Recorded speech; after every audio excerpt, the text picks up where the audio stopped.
बिस्मिल्लाहिर्रहमानिर्रहीम। अस्सलामु अलैकुम वरहमतुल्लाहि वबरकातुहू।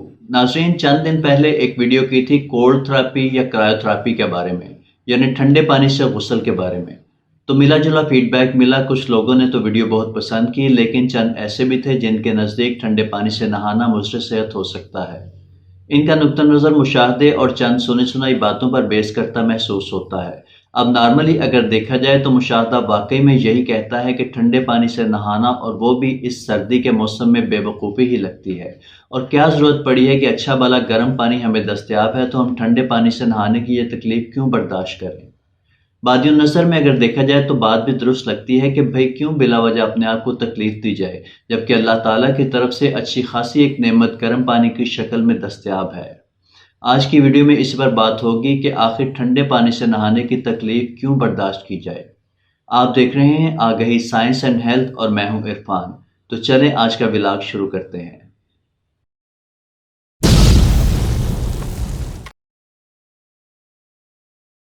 नाज़रीन, इंसानी जिस्म अल्लाह ताला की बनाई एक नहायत हैरत अंगेज़ मशीन है, और ये अल्लाह ताला की कुदरत का एक शाहकार है। वही कुदरत जिसके बारे में अल्लाह ताला फरमाता है कि अगर तुम ढूंढो तो तुम्हें इस कुदरत की बेशुमार निशानियां मिल जाएंगी। फिल आफाक व फी अनफुसिहिम, यानी इस कायनात में और ख़ुद तुम्हारे अंदर भी अल्लाह ताला की कुदरत की बहुत सी निशानियाँ मौजूद हैं। दुनिया में बेशुमार लोग गुजरे हैं जिन्होंने मुसलसल ट्रेनिंग और मेहनत से अपने जिस्म को इस काबिल बना लिया कि वो इंतहाई हैरत अंगेज़ कारनामे सरअंजाम देने के काबिल हो गए। ऐसे कारनामे जिनका आम हालात में तसव्वुर करना ही मुश्किल है। यहाँ एक बात ज़हन में रख लें कि ऐसे हैरत अंगेज़ कारनामे सरअंजाम देने के पीछे असल क्रेडिट हमारे जिस्म को नहीं बल्कि हमारे दिमाग को जाता है। जी हाँ, दर हकीकत इन लोगों ने अपने दिमाग को ही ट्रेन किया होता है, और फिर ये दिमाग है जो इस जिस्म से इंतहाई अनोखे और नाकाबिल फ़हम काम ले रहा होता है। तो आइए आपके मुलाकात करवा रहे हैं एक सुपर ह्यूमन से। ये हैं मिस्टर विम होफ। इन्हें उर्फ आम में आइसमैन भी कहा जाता है। उन्होंने अपने जिस्म को नाकाबिल बर्दाश्त सर्दी का सामना करने का आदी बना लिया है। एवरेस्ट की हड्डियां चटखा देने वाली सर्दी में सिर्फ एक अंडरवियर पहनकर नंगे पांव चलते रहना, किसी मंजमद झील में ऊपर से बर्फ तोड़ के बगैर किसी सेफ्टी के नहाते रहना, नमीबिया के सहराओं में बगैर पानी पिए घंटों दौड़ते रहना। इनके बहुत सारे रिकॉर्ड्स में से एक ये भी है कि बर्फ से बड़े टब में सिर्फ एक अंडरवियर पहनकर ये 1 घंटा और 44 मिनट रह चुके हैं। कोई आम इंसान इसका तसव्वुर भी नहीं कर सकता। विम होफ ने दरहकीकत इंसानी जिस्म की कारकर्दगी, इसकी कुव्वत बर्दाश्त के मुतालिक साइंसदानों की सोच बदल कर रख दी है। उन्होंने अपनी इम्यूनिटी इतनी बढ़ा ली है कि ख़तरनाक बैक्टीरिया इनके खून में इंजेक्ट करने से भी ये इन्फेक्शन से बहुत हद तक महफूज रहे। इनके इम्यून सिस्टम ने इस बैक्टीरिया की फ़ौज को तहस नहस करके रख दिया। ज़माने कदीम में भी बुत भक्षुओं और दीगर बहुत से इंसानों की मिसालें मौजूद हैं, लेकिन ये मिसाल है आज के दौर की, और विम होफ हम में अभी ज़िंदा सलामत मौजूद हैं, और साइंसदान इन पर मुख्तलिफ तजर्बात कर रहे हैं और दुनिया को बरताए हैरत में डाल रहे हैं। अब सवाल ये पैदा हुआ कि हो सकता है कि विम होफ में कुदरत की तरफ से कोई ख़ास सलाहियतें हों जिनकी वजह से उन्होंने नेचर को पिछाड़ दिया। लेकिन नहीं जनाब, विम होफ साहब अपने साथ कई लोगों को भी इसके लिए ट्रेन कर रहे हैं, जिससे साबित होता है कि कुदरत ने तो सभी इंसानों को सलाहियतें दी हुई हैं। हमारे जिस्म में बहुत फ्लेक्सिबिलिटी है, बहुत स्ट्रेंथ है, और बहुत सी पोशीदा सलाहियतें हैं जिन्हें अगर पॉलिश कर लिया जाए तो हैरत अंगेज़ कारनामे सरअंजाम दिए जा सकते हैं। लेकिन मसला है हमारी आराम तलबी का। हम अपनी सुस्ती और काहली की वजह से अपने जिस्म को भी इसका आदी बना लेते हैं, और नतीजा ये कि बाज़ लोगों के लिए चंद कदम पैदल चलना भी जुए शीर लाने के मुतरादिफ हो जाता है। चलने की आदत जो ना हुई, जिस्म इसका आदी नहीं होता तो चंद कदम चलने से ही हालत ख़राब हो जाती है। यही सूरत इन लोगों के भी है जिन्हें दुनिया की सभी आसाइशें मैसर होती हैं। अमूमी तौर पर गरीब लोगों के बच्चे जिस्मानी तौर पर ज़्यादा मजबूत होते हैं अमीरों की निस्बत, और वो इसलिए कि जो साब हैसियत लोग होते हैं उन्होंने अपने बच्चों को इस कदर सहूलियात दे दी होती हैं कि इनका जिस्म आराम तलबी का आदी हो जाता है, जिसके नतीजे में इन बच्चों के लिए फ़िज़िकल वर्क करना बहुत मुश्किल हो जाता है। अगर कोई हल्की सी भी जिस्मानी मुशक्क़त करनी पड़ जाए तो वो इन बच्चों के लिए अज़ाब बन जाती है, जबकि दूसरी तरफ वो बच्चे हैं कि फ़िज़िकल वर्क इनकी रोज़ाना की रूटीन में शामिल होता है, इसलिए किसी भी जिस्मानी मुशक्क़त से वो थकते नहीं बल्कि इंजॉय करते हैं। अल्लामा इकबाल रहमतुल्लाह अलैह फरमाते हैं कि लहू मुझको रुलाती है जवानों की तनासानी। तो असल चीज़ जो हमारे लिए इंतहाई नुकसानदेह है वो है तन आसानी। बहुत से लोग हैं जो रोज़ा नहीं रख सकते, اس کے پیچھے بھی یہی منطق کار فرما ہے کہ انہوں نے اپنے جسم کو بار بار کھانے کا عادی بنا لیا ہوتا ہے، تو اگر کبھی بھوکا رہنا پڑ جائے تو یہ چیز ان کے برداشت سے باہر ہو جاتی ہے، دل ڈوبنے لگتا ہے، جسم کانپنے لگتا ہے۔ تو آج تو ڈاکٹر بھی یہی کہتے ہیں کہ 24 گھنٹوں میں صرف 2 وقت کا کھانا ہی ہماری سبھی جسمانی ضروریات کے لیے کافی ہوتا ہے۔ اس سے زیادہ جو ہم کھاتے ہیں وہ صرف زبان کا چسکا ہے اور کچھ نہیں، اور اپنے جسم کے ساتھ زیادتی ہے۔ آج کے دور کی سب سے خطرناک بیماری جو مسلسل پھیلتی جا رہی ہے وہ موٹاپا ہے، جبکہ ہمارے ہاں ابھی تک بھی اس قدر جہالت ہے کہ موٹاپے کو صحت کی علامت سمجھا جاتا ہے اور موٹے انسان کو صحت مند کنسیڈر کیا جاتا ہے۔ خاص طور پر ہمارے پنجاب میں اگر کوئی موٹا ہے تو وہ بڑے فخر سے کہے گا کہ بھئی کھاتے پیتے لوگ ہیں، صحت مند تو ہوں گے۔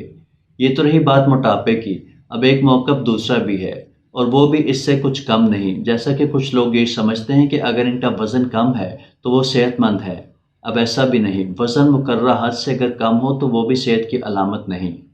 ہاں یہ بات ہے کہ وزن کم ہونا عمومی طور پر موٹاپے سے کم خطرناک ہوتا ہے، اور دوسری بات یہ کہ آپ خود ہی دیکھ لیں کہ اگر تو آپ کا وزن مسل ویٹ ہے، جیسا کہ ویٹ لفٹنگ کرنے والوں کو ہوتا ہے، تو یہ تو صحت کی علامت ہے، لیکن اگر وزن کا باعث اضافی چربی ہے یا پھر پیٹ کا بڑا ہونا ہے تو پھر فکر مند ہونے کی ضرورت ہے۔ ہمارے یہاں ایک اور بھی مسکنسیپشن ہے، اور وہ یہ کہ کم وزن والوں کو ایکسرسائز کی ضرورت نہیں ہوتی، ان کا تو پہلے ہی وزن کم ہوتا ہے۔ تو جناب بات یہ ہے کہ وزن کم ہو یا زیادہ، یا حتیٰ کہ اگر آپ کا وزن آپ کے قد کے حساب سے پورا بھی ہے، تب بھی ورزش کی ضرورت آپ کو بہرحال رہتی ہے۔ انسانی جسم اس کے خالق نے بنایا ہی اس طرح کا ہے کہ اگر یہ حرکت میں رہے گا تبھی درست رہے گا، ورنہ یہ بیمار پڑ جائے گا۔ زیادہ وزن والوں کو ایسی ورزش کرنی چاہیے کہ ان کی کیلوریز برن ہو، جیسا کہ ایروبکس، اور کم وزن والوں کے لیے ایسی ایکسرسائز ہے جس سے ان کے مسل بلڈ اپ ہوں، جیسا کہ ویٹ لفٹنگ۔ اب رہی بات کہ جن کا وزن پہلے ہی مناسب ہے وہ کیوں ایکسرسائز کریں، تو جناب بات یہ ہے کہ یہ بات بہت کم لوگ جانتے ہیں کہ وزن کم یا زیادہ ہونا ایکسرسائز کا ایک ضمنی فائدہ ہے۔ ایکسرسائز کرنے کا سب سے بڑا فائدہ یہ ہے کہ آپ کی بلڈ سرکولیشن بہتر ہوتی ہے، آپ کے سیلز میں آکسیجن کی مطلوبہ مقدار پہنچتی ہے، آپ کے خون کی نالیوں کی صفائی ہوتی رہتی ہے، اور آپ کے جسم کی ڈیٹاکسیکیشن ہوتی ہے۔ اور سب سے بہترین ورزش پیدل چلنا ہے، جتنا زیادہ پیدل چل سکتے ہیں چل لیں، کیونکہ یہ 101 بیماریوں کا شافی علاج ہے۔ بیماری چھوٹی ہو یا بڑی، پیدل چلنے سے ہمیشہ فائدہ ہوتا ہے۔ ہمارا جسم بنا ہی اس طرز کا ہوتا ہے کہ اس کو قابل برداشت حد تک سٹریس کی ضرورت ہر وقت رہتی ہے، جیسا کہ ورزش، فاسٹنگ اور سردی یا گرمی۔ آگہی یہ سارے سٹریسز ہمارے جسم کو سٹرانگ کرنے کے لیے ہوتے ہیں، ضرورت صرف یہ ہے کہ ہماری قوت برداشت سے زیادہ نہ ہو۔ اور ایک بات اور کہ جوں ہم اپنے جسم کو اسٹریس کا عادی بناتے جاتے ہیں، ہماری برداشت کی حد بھی اسی طرح سے بڑھتی جاتی ہے۔ مثلاً اگر آپ پیدل واک شروع کرتے ہیں تو پہلے دن زیادہ سے زیادہ 1 یا 2 کلومیٹر ہی آپ پیدل چل سکتے ہیں، لیکن اگر آپ روٹین برقرار رکھیں تو اس حد میں اضافہ ہوتا جاتا ہے، اور ایک وقت آتا ہے کہ آپ 10 کلومیٹر چل کر بھی تھکتے نہیں، کیونکہ آپ کا اسٹیمنا بھی ساتھ ساتھ ڈیولپ ہوتا جاتا ہے۔ اور یہی صورتحال ٹھنڈے پانی سے غسل کی بھی ہے۔ پہلے دن آپ کے لیے 30 سیکنڈ کا کولڈ بات بھی کافی ہوگا، لیکن اگر آپ روٹین سے کرتے ہیں تو آپ اس دورانی کو آہستہ آہستہ بڑھاتے جاتے ہو۔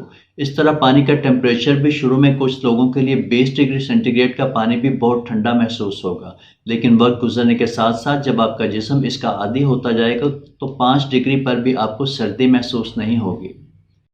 آگہی اب بات کرتے ہیں مسٹر وم ہوف کی، تو آپ کہیں گے کہ وہ تو ماؤنٹ ایوریسٹ کی خون منجمد کر دینے والی سردی میں بھی صرف انڈر ویئر پہن کر ننگے پاؤں چہل قدمی کر رہا ہوتا ہے، اور سخت برفیلے پانی میں کتنی دیر تک نہا رہا ہوتا ہے۔ تو اس کے پیچھے بھی یہ فنامنا کار فرما ہوتا ہے کہ اس نے اپنا جسم اور اپنا ذہن مختلف ایکسرسائزز کے ذریعے سے اس چیز کا عادی بنا لیا ہوتا ہے۔ اس میں جسمانی ایکسرسائزز بھی شامل ہیں اور ذہنی بھی، اور سب سے بڑھ کر سانس کی۔ اسے وہ مجموعی طور پر وم ہوف میتھڈ کہتا ہے، اور اس میتھڈ میں ایک مخصوص انداز میں گہری سانس کی ایکسرسائز بتائی جاتی ہے، جس سے جسم اندر سے بہت سٹرانگ ہو جاتا ہے۔ آپ جانتے ہیں کہ کھانے سے جو انرجی ہمارے جسم میں پہنچتی ہے، اسے سیل لیول پر جزو بدن بننے کے لیے آکسیجن کی ضرورت ہوتی ہے۔ تو اس طرح سے گہرے سانس لینے سے زیادہ آکسیجن ہمارے جسم میں داخل ہوتی ہے، اور ہمارا جسم خوراک سے حاصل ہونے والی انرجی کو زیادہ بہتر طریقے سے جزو بدن بنا سکتا ہے۔ آگہی ذہنی ایکسرسائزز ایسی ہوتی ہیں جن سے ہماری ول پاور بڑھتی ہے، اور ہمارا جسم وہ چیزیں کر سکتا ہے جن کے متعلق عمومی طور پر ہم سمجھتے ہیں کہ ہمارے لیے ممکن نہیں۔ विम होप तो कहता है कि ये ट्रेनिंग नहीं बल्कि अवेकनिंग है, यानी हमारे जिस्म में ये सारी सलाहियतें पहले से मौजूद हैं, ज़रूरत सिर्फ इनको बेदार करने की है। अब रही बात इस वीडियो सीरीज़ की, तो इसका मकसद हरगिज़ ये नहीं कि हम भी विम होप की तरह सर्दियों में कपड़े उतार कर नारान, कागान या केटू की तरफ निकल जाएं, बल्कि ये सारी तफसील पेश करने का मकसद सिर्फ ये है कि जो लोग ठंडे पानी से नहाने से खौफज़दा हैं, इनको मोटिवेट किया जा सके कि हम ऐसा कर सकते हैं, कोई चीज़ भी नामुमकिन नहीं। हमारा मकसद सिर्फ ये है कि किस तरह से हम अपने जिस्म के सेल्स और दीगर सिस्टम को एक्टिवेट रख सकते हैं। तो इसके लिए सख्त बर्फीले पानी से गुस्ल करना ज़रूरी नहीं, बल्कि मोटर या नल का ताज़ा पानी ही हमारे लिए काफ़ी है। अगर हम सिर्फ इसी की आदत डाल लें तो हमारे लिए यही काफ़ी है। मकसद सिर्फ ये है कि जिस्म को ऐसा मॉडरेट किस्म का स्ट्रेस दिया जाए जिससे इसकी सोई हुई सलाहियतें बेदार हो जाए और जिस्म ज़्यादा बेहतर अंदाज में अपने अफ़ाल सर अंजाम देने के काबिल हो सके। नाज़रीन, ये कोल्ड थेरेपी के सिलसिले की दूसरी वीडियो थी। इस सिलसिले में बहुत सी दिलचस्प और मुफीद मालूमात से भरी हुई वीडियोस अभी आनी है, तो चैनल से जुड़े रहें। अगर आपने अभी तक सब्सक्राइब नहीं किया तो कर लें। वीडियो अगर अच्छी लगी हो तो लाइक का बटन दबा दें और अपना बहुत सारा ख्याल रखिएगा। फ़ी अमान अल्लाह। आ गई